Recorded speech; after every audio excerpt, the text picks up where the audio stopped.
People love it when I ask about book recommendations in general. Of course, your journey is just beginning, but is there something that jumps out to you? Technical, fiction, philosophical, sci-fi, coloring books, blog posts you read somewhere that had an impact on your life?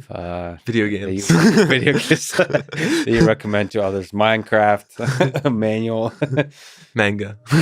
I mean, yeah, video. You could mention video games too. If there's something that jumps out to you that just had like an impact. Um, I guess I'll say I really like the book The War of Art, which is a book about creative resistance and the creative struggle and what it means to be creative. Yeah.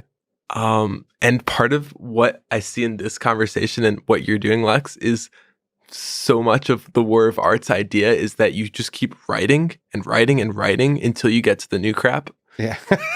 Yeah. And Yeah. you just roll with it, right?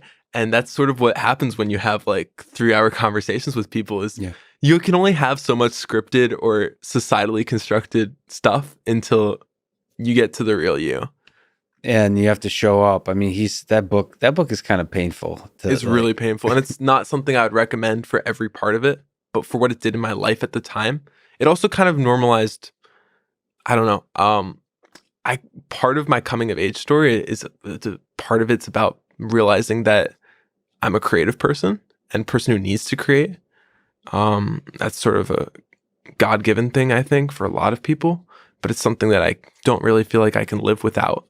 And part of it was realizing that even within some of these more rigid structures, it's okay that I don't sort of fit in with them. And to hear about the struggles of other creatives was something for my own self-esteem and my own growing up that was really important to me.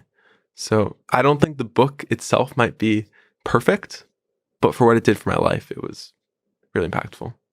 Yeah, I think exactly. The words may not be exactly right by way of advice, but I think the journey that a lot of creatives take by reading that book is kind of profound. He also has another one called Turning Pro, I think. I mean, he in general espouses like taking it seriously.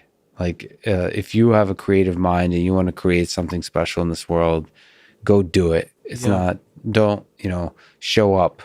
And so many look at people, the blank page. So many people would like tell me like, would encourage me either blatantly or through like implicit means to like basically take the app less seriously.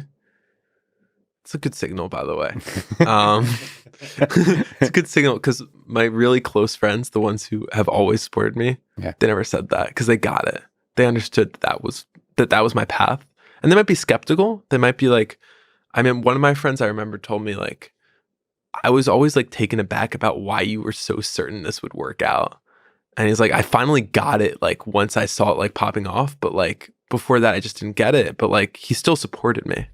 And I think it's a really good signal. And actually just the fact of going through this process has made me socially feel so much more connected. And I've somewhat consolidated my social life to some degree, but it's so much more vulnerable, connected. And that's part of the creative process. I have to thank for that, I think. There's something that's like unstoppable about the creative mind. It's like it's right there, that fire. And I guess part of the thing that you're supposed to do is let that fire burn in whichever direction. And it's gonna hurt. It's gonna hurt. Fire will hurt. But on the topic of video games, you mentioned Stanley Parable offline. Is there, you said you played some video games. Is there a video game that you especially love that you recommend I play, for example? Yeah, I'll mention, it's actually really in keeping with what we've been talking about. It's The Beginner's Guide, which is it was made by the same guy, Davey Rendon, who made the Stanley Parable, which I briefly saw you. I just clicked the video and then I went to sleep. It was like 2 a.m. And then, but I briefly saw that you were looking at, and it's a game that is better treated as art. And I think, I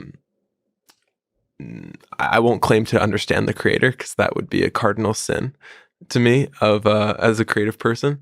But it gets to the heart of a lot of the things that we've been that we've been talking about, which is the creative mind.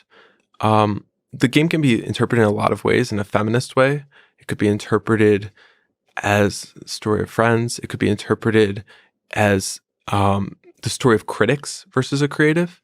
The way I like to interpret it, and I don't want to give out away too much, is the story of the creative part of your mind that creates just for the sake of creating, meaning the part that creates for no rhyme or reason or clear meaning.